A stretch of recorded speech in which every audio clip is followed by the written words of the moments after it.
Angie. Pop owned the airwaves and our memories. From the whisper-soft heartbreak of Killing Me Softly to the slow dance spark of Let's Get It On, these are the 15 records you still can't shake. In this countdown, we'll hit the hooks, the stories, and the chart moments that made 73 unforgettable. Did You're So Vain outshine Angie? Does Goodbye Yellow Brick Road outrun Brother Louie? By the end, you'll know our number. Then drop yours in the comments. If you love deep dive pop history, subscribe to Pop Lore. Let's roll back the tape and start at number 15 right now. Louie knew just where it stood.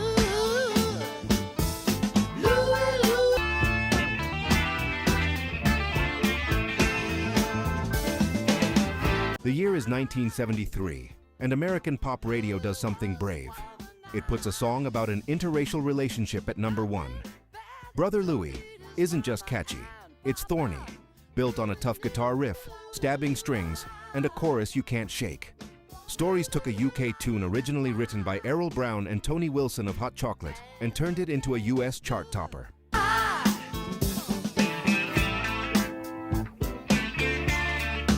The lyric keeps the story plain. Boy meets girl, families push back. The couple has to decide whether love can stand up to pressure. That's heavy subject matter for daytime radio, and that's exactly why it lasts. Musically, the arrangement is lean and purposeful. The drum groove hits like a march. The strings don't sweeten, they argue. And the lead vocal sells the pain without drama for drama's sake.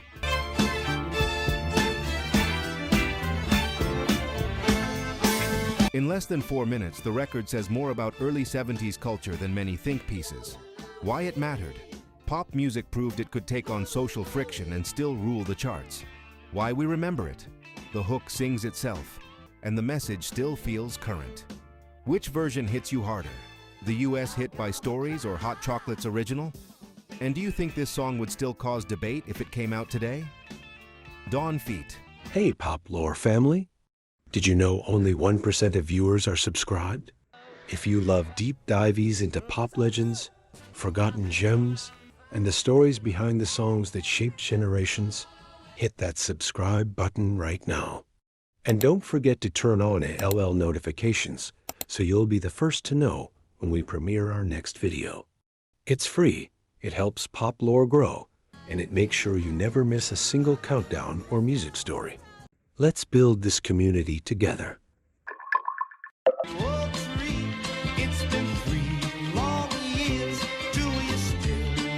Sometimes a song becomes bigger than the radio it played on.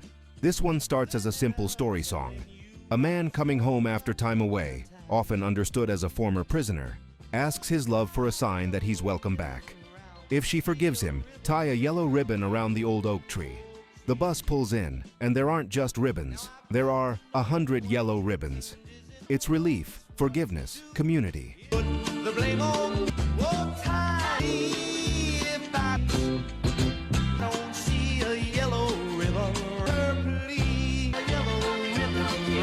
In 1973, this was more than a smash. It was a cultural moment.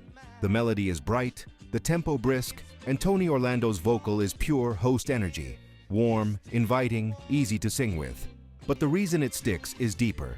The yellow ribbon becomes a public symbol for waiting, for hope, for safe return, used later to mark support during separations and homecomings.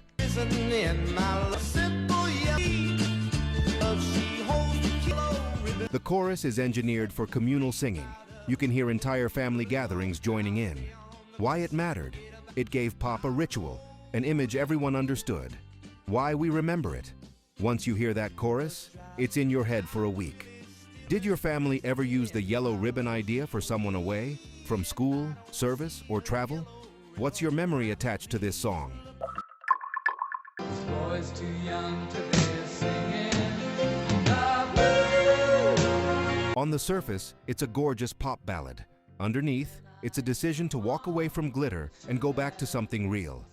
Bernie Taupin's lyric borrows from The Wizard of Oz, the yellow brick road, as the path to fame, and then flips it. Fame isn't home. Elton sings it with that perfect mix of tenderness and firmness, and his band, Davy Johnstone on guitar, Dee Murray on bass, Nigel Olsson on drums. moves like one heartbeat. Back to the Alamo Mountains. Recorded at the Château d'Hérouville in France, the track glows. The piano voicings are glass clear, the harmonies rise like stained glass, and the hook lands without force. It's also a masterclass in arrangement economy. Every bar serves the story. And while Elton released plenty of hits in the early 70s, this one feels like a statement of values. Choose soul over spectacle. You can't plant me in your penthouse. Big road. Why it mattered. It turned a superstar's doubts into a sing-along, inviting fans to consider what success really means. Why we remember it. Because saying goodbye never sounded so welcoming.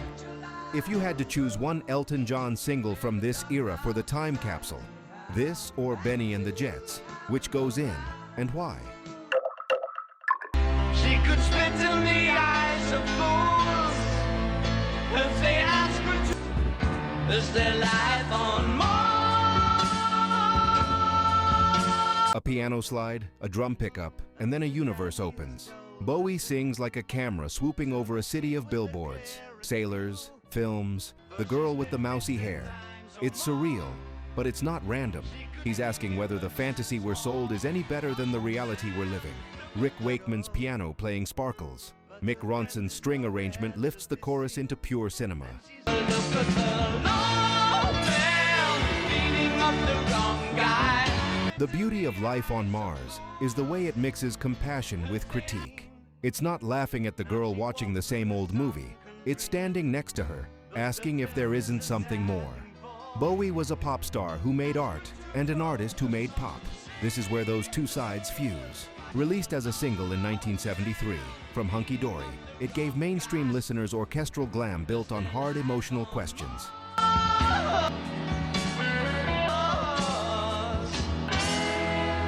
Why it mattered. It proved that pop could be avant-garde and still land in the heart. Why we remember it. That chorus feels like a curtain opening on the sky. What line from Life on Mars grabs you most? And when did the song first click for you? On the album, live clips, or a film, chart TV needle drop? Till you come home again to stay. Nostalgia in 4x4 time. Co-written with George Harrison, Photograph is Ringo finding his voice as a solo artist. A big, singable melody, a lyric about love you can't get back, and a production by Richard Perry that feels like a warm radio glow. The verses move with gentle regret, the pre-chorus tightens, and then the chorus blooms. All I've got is a photograph, the kind of line that lands the first time you hear it.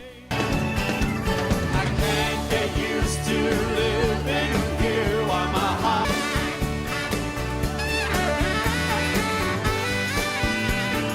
What makes it special isn't just the hook, it's the feeling. You can hear Ringo's everyman charm. No acting, no artifice, just a guy looking at an old picture and telling you the truth.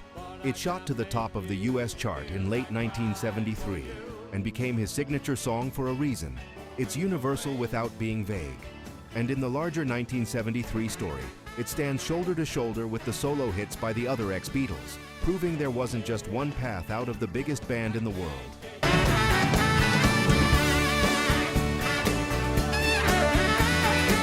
It gave Ringo a defining solo identity. Why we remember it? Because everyone has a photograph they can't throw away. Of the 1973 solo Beatles singles, Ringo's Photograph, McCartney's My Love, Harrison's Give Me Love, Lennon's Mind Games, which one speaks to you most, and why? You're the nearest thing to heaven that I've seen. At first, this wasn't even meant to be a single. It lived quietly on the Carpenters' 1972 album until audience demand and a hit country cover pushed Karen and Richard to release their own version. Good call. And it's telling me that things are not the same. The song floats on a light country pop bounce. You can feel the lift in the pedal steel glides and the sunny hand-in-hand tempo. Karen's vocal is the center, clear, warm, unforced. She doesn't oversing joy. She trusts it. Your love's put me at the top of the world.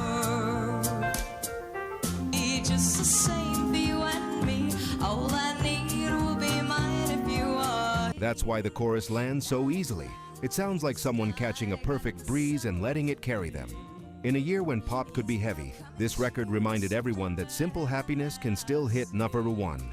When you think of Karen Carpenter's voice, do you hear this song first or another Carpenters track? Which one and why?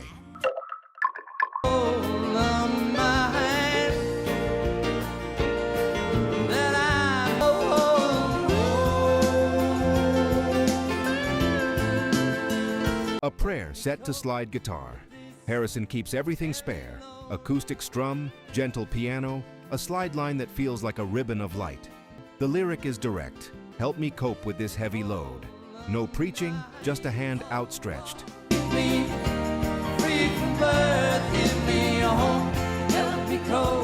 On the charts, it even nudged McCartney's My Love from the top spot. Friendly rivalry turned into pop history. What makes it last is the humility. It isn't a grand sermon, it's a private plea that happened to be broadcast to millions.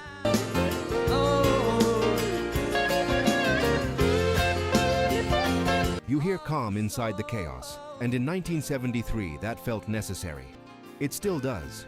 If you could only keep one Harrison single from the 70s, this or What Is Life, which stays, and what makes it the keeper?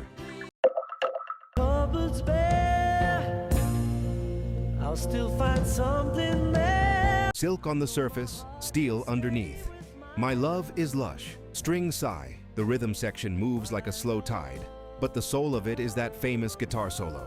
It doesn't shred, it speaks, bending notes like a conversation you don't want to end. My love does it good.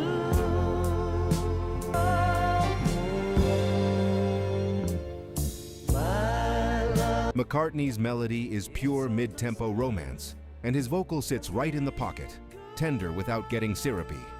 The whole track is a lesson in restraint. Every part serves the song. Nothing crowds the feeling. To me, oh, my love. No wonder it sailed to number one. It's the sound of pop confidence. No fireworks needed when the tune is this sure of itself. Be honest, do you sing the solo in your head when it comes up? What's your all-time favorite McCartney ballad? This video is sponsored by the Lore Store on Amazon, your one-stop shop for music lovers across reggae, rock, pop, and hip-hop. We built it for real listeners who don't want to dig through 1,000 listings to find the right gear. Inside the Lore Store, you'll find 5 aisles. VIP, top, battle-tested essentials. Headphones, turntables, speakers, gig-safe earplugs, smart speakers. Reggae vibe, roots and lovers.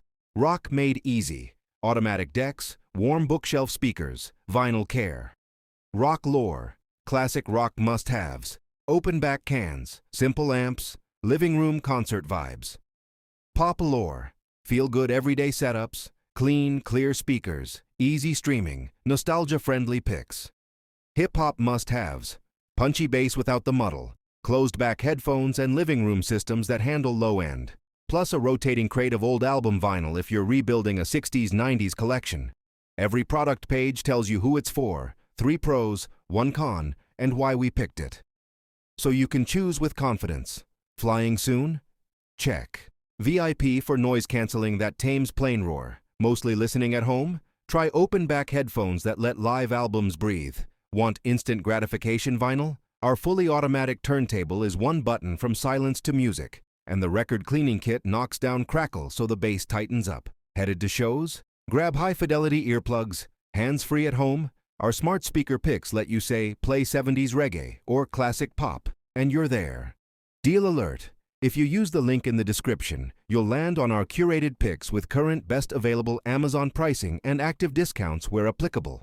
Prices change, so buy now to lock in today's deal. Tap the link in the description, pick your aisle, grab a favorite, and tell me which category you want me to build next. The Lore Store. Listen better, with gear that gets out of the way and lets the music live.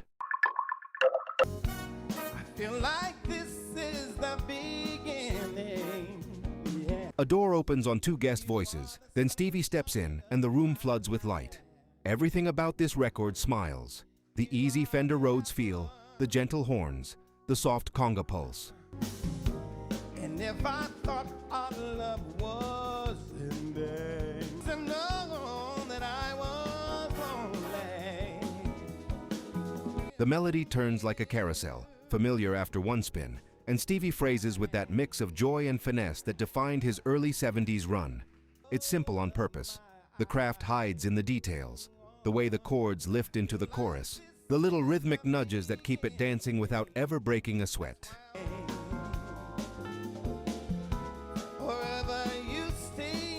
This isn't just a love song, it's a mood reset. 3 minutes later, your day is better. Which Stevie opener hits you harder, the first line here or the clavinet blast of Superstition? Tell us why. Leroy Brown, the baddest man in the whole damn town, better than okay. A whole movie in 3 verses and a grin. Croce sketches Leroy with a few sharp strokes, the diamond rings, the custom clothes, the swagger, and then flips the script when the local tough meets someone tougher. The piano bar groove keeps it friendly, the story keeps it sharp. Yeah, that is bad, Leroy Brown, the baddest man in the whole. Croce sings like a great bartender tells a tale. Lean in, there's a punchline coming. It topped the chart in the summer of '73, and after Croce's tragic death later that year, it took on a bittersweet glow, proof of how much character and craft he packed into a short career. Everybody knows they got a custom Continental. They got an air brand and then there's about a messing with the wife of a jealous man. And it's bad. You remember the hook, sure, but you also remember the smile behind it. What's your favorite story song of the '70s? This, The Gambler, The Devil Went Down to Georgia, or something deeper in your crate? About you, you're so bad, oh babe. I bet you think, babe, you probably think this song is about you. You're A mystery wrapped in a perfect pop record. From the first line, you walked into the party like you were walking onto a yacht. You know exactly who this person is. Charming, shiny, and impossible not to look at. The groove is lean, the percussion clipped, and the bass walks with quiet confidence. when I was still quite naive when you said that. Then comes that chorus, a mirror held up to ego, and a surprise detail. A famous male rock star singing the high harmony, a wink to the rumor mill without breaking the spell. What makes it great isn't the guessing game, it's the writing. You probably think this song is about you. You're so. Every image lands, every rhyme feels inevitable, and Carly's vocal keeps just enough distance to make the sting elegant, not cruel. This is pop as character study. When you hear it now, do you picture a specific person, or does it speak to a type we all recognize? What's your favorite line and why? Money and our clothes. You can say. After years of swagger, the Stones go quiet, and it hits harder than a riff. Angie is all air and ache, finger-picked guitars, a piano that feels like a memory, and Mick Jagger sounding tired in the best way, like someone telling the truth at 3 a.m.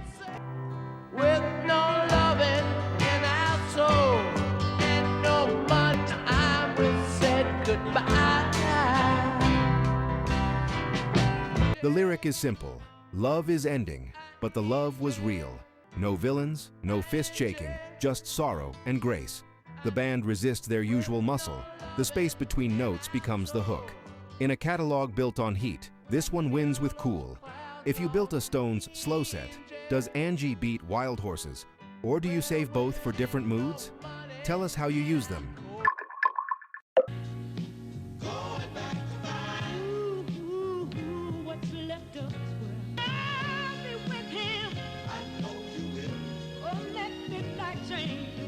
A story you can see.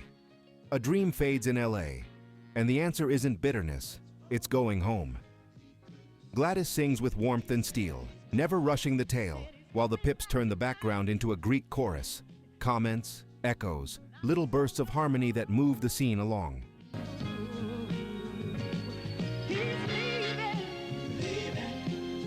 The arrangement glides, Rhodes and strings, steady drums, and the chorus opens like a station platform. Wide, bright, full of people. This is adult pop at its most generous.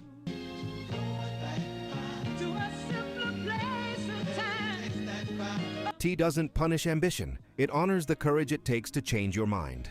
What's your midnight train? The place you return to when a plan didn't fit anymore?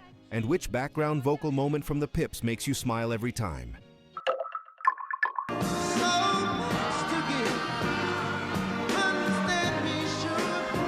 Desire, but holy. Marvin and co-writer Ed Townsend build a slow, breathing groove, soft guitar, patient drums, a vocal that starts as a conversation and rises to a plea. It's famous for the sensual energy, but listen closer and you hear tenderness, permission, and respect.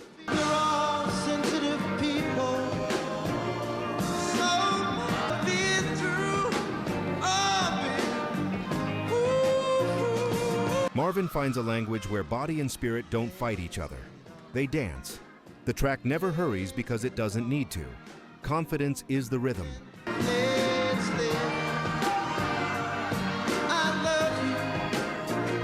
This is pop soul that changed the temperature of radio, and still does, the second it starts. First memory of this song: slow dance, movie scene, or a parent's vinyl? And what's the most romantic 70s soul track for you if it's not this one? Hey, Pop Lore family! Did you know only 1% of viewers are subscribed? If you love deep dives into pop legends, forgotten gems, and the stories behind the songs that shaped generations, hit that subscribe button right now. And don't forget to turn on LL notifications so you'll be the first to know when we premiere our next video. It's free, it helps Pop Lore grow, and it makes sure you never miss a single countdown or music story. Let's build this community together.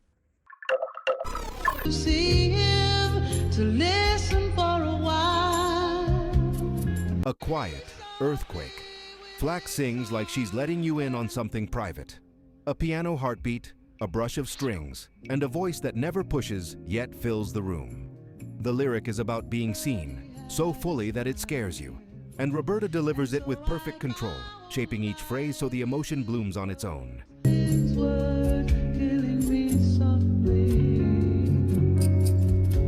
No vocal fireworks, just truth. That restraint is the power. In 1973, this record made Soft feel strong, and it still teaches singers how to carry intimacy to millions. Decades later, it remains the standard for how a song can hold you without raising its voice. I felt he found my letters, read each one out loud. Which version moved you first, Roberta's original or the 90s revival? And what moment in the song gives you chills every time? The journey doesn't end here, pop lovers. Watch this next.